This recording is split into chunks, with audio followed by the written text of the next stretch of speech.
What's going on, everybody? Thank you guys for joining me again for another one. All right, so last time I left you guys, I was finishing up my steam vent system and it's completely done. As you can see, I went ahead and tapped into the water pump just like I told you guys.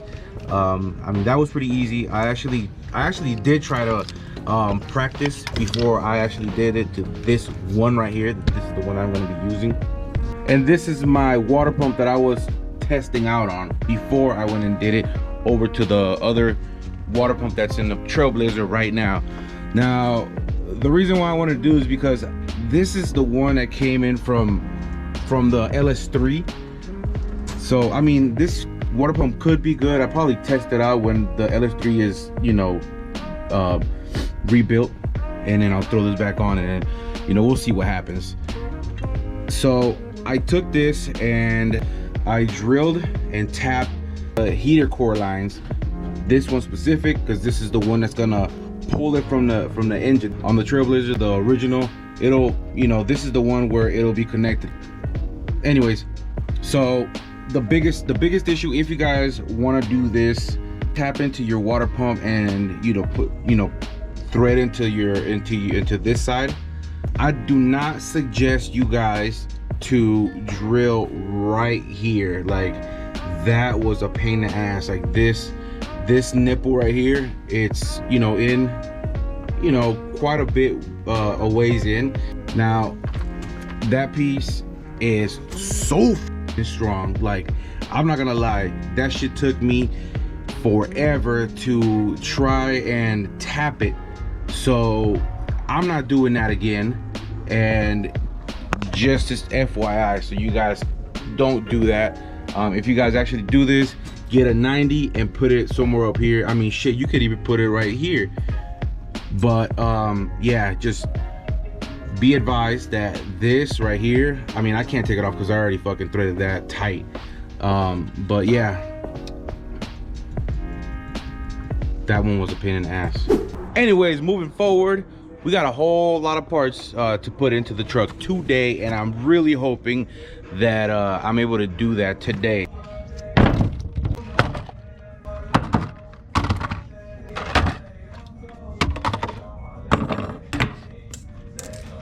I'm gonna try to work as fast as I can. I gotta get my radiator put on, clamps for the radiator hoses. I'm gonna try to get my headers. I gotta get my headers on and then put my spark plugs on there. Gotta get my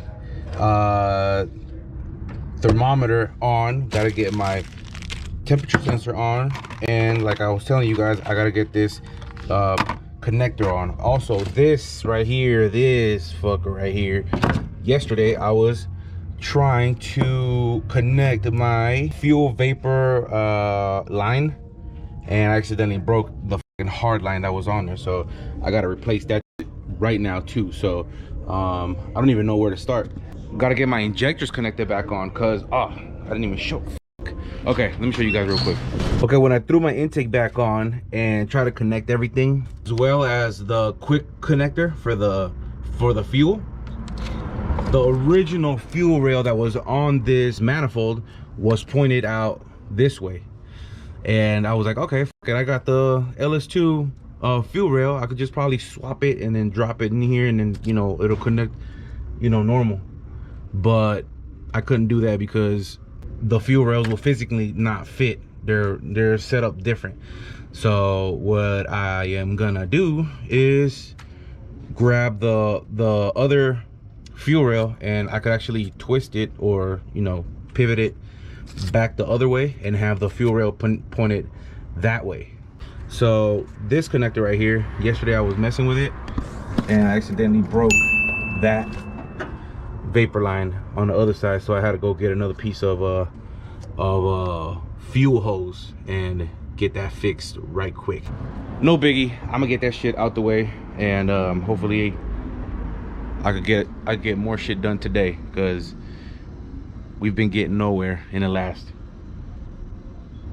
too fucking long. So let's get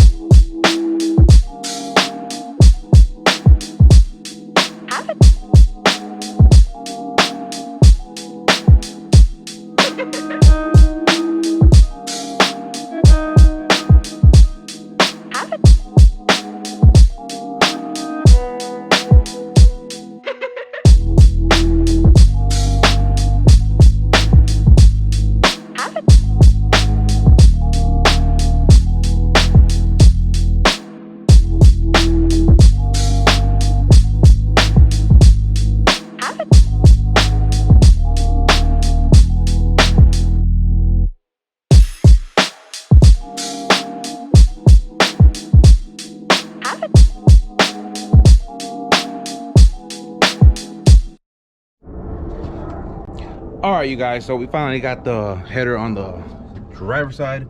It's all put on. That bolt in the back was a real son of a bitch, because I couldn't align the hole on the header to the hole on the, or to the thread on the head. But anyways, I'll just stop it right now so I can, oh god, look at that shit. It's already fucking unthreading right there. It's kind of rubbing that shit, but I'm gonna try to see if I could do a little more light work. Anyways, yeah, just reminding you guys that if you got a Trailblazer and if you got those speed setter or whatever fucking setter headers, you have to lift up your motor, because that shit is not gonna fit, whether it looks like you have a lot of space in here or on the bottom. You're not gonna get that header in there, and you have to unbolt the engine and lift it up with a jack. So yeah, just stop in here so I can tell you guys. Now, I don't even know if I'm gonna be able to get everything done again, because winter season, I'm just gonna see how much I could get done today. All right, another set of advice for you TBSS fools out there. Same headers. Now, when you're trying to put your spark plugs in there, what I usually do is I have to take off the fucking header, and I'm talking about just this number 2 cylinder. You have to take off the header completely. I usually just leave the rear bolt on, take the spark plug off, and connect my spark plug wire. But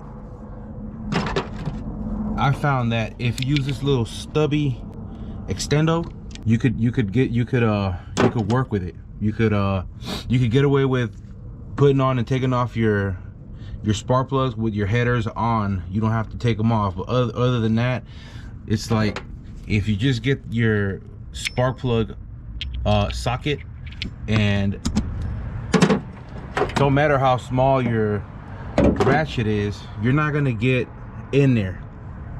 That's what she said. Yeah, no, so you need an extender.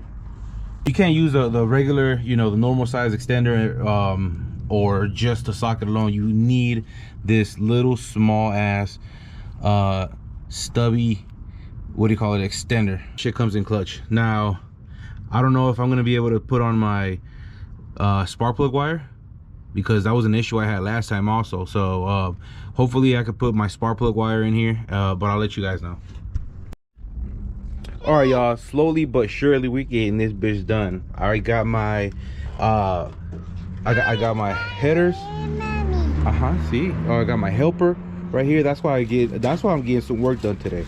Got my helper with me. And so I got my headers, got my spark plugs, coolant sensor, all done. Right now what I'm gonna do is I'm gonna throw my injectors back onto my fuel rail. This is the LS3 fuel rail, and then I'm gonna throw that bitch back in there. Now, this is what I was telling you guys.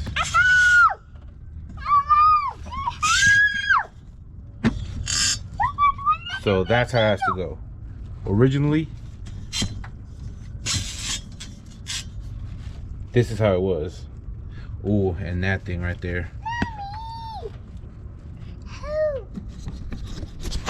All right, you guys, so I'm just about done calling it a day now, because I mean, I can't see nothing no more if it wasn't for this light right here. But yeah, we pretty much got everything done. Didn't get much recorded, but everything that I said is done. All right, so continuing on to in the next day, I want to go pick up my serpentine belt to go throw it on. Now, I do not remember how this serpentine belt went, because it's been 2 whole years since I've seen an engine back into this truck, and I really do not remember how this goes. I went straight to AutoZone and got me a serpentine belt, and for the OE setup, because that's pretty much what I got here. And I mean, all the pulleys are on, and I still have this much left. So I think I don't have my belt routed the way it's supposed to go. So I'm gonna look at some diagrams to see how the this is supposed to go, because I don't have anything in my truck that'll let me know how the damn serpentine bell goes. So let me look into that, and I'll be right back. All right, nothing much to it. Pretty much all I had to do was put everything around, but I was going to stretch out from under the power steering pump. I'm going to stretch it out over to the water pump, and that gave me the right tension. So we're all good now, and on to the next.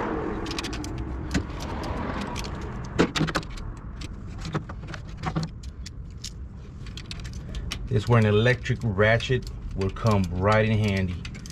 Places like this where you can't really tighten it up with your fingers. You don't really need a ratchet. So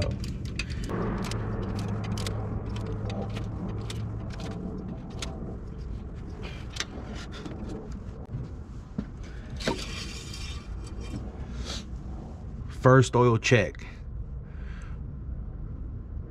Check. We're almost there. We're almost for the first startup. I mean, I need my battery. Finally got the tensioner. I got my I got really all I really need right now for the startup at least is my radiator and my fans. So oh yeah, I mean, also I need to finish connecting the exhaust, the wide pipe, and then the 3-inch pipe to the back. But yeah, I mean, I think I call this a win, because we did get a lot of things done. I'm gonna just recap right quick. Got all my grounds. I think I got all my grounds. This side was a little bit difficult, because there was one particular wire that I couldn't really find. I ended up throwing it over here because it was so long.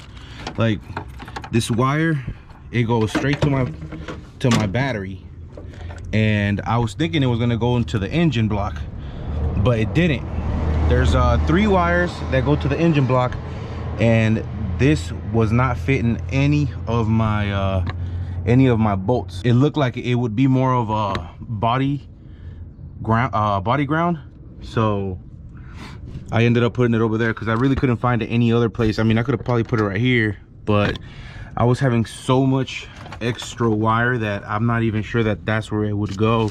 I'm not sure. I don't think it goes there either, but it worked out, at least for now. All right then, y'all, so that just about does it for this one.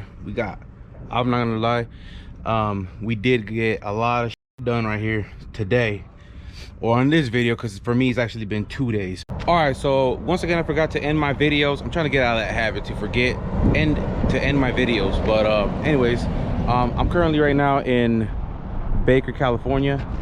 Kind of had to spend the night out here. This is the reason why I never really finish my videos in a day or two, because I gotta work hard. But anyways, yeah, I'm currently right now at work, and this is the rig right here.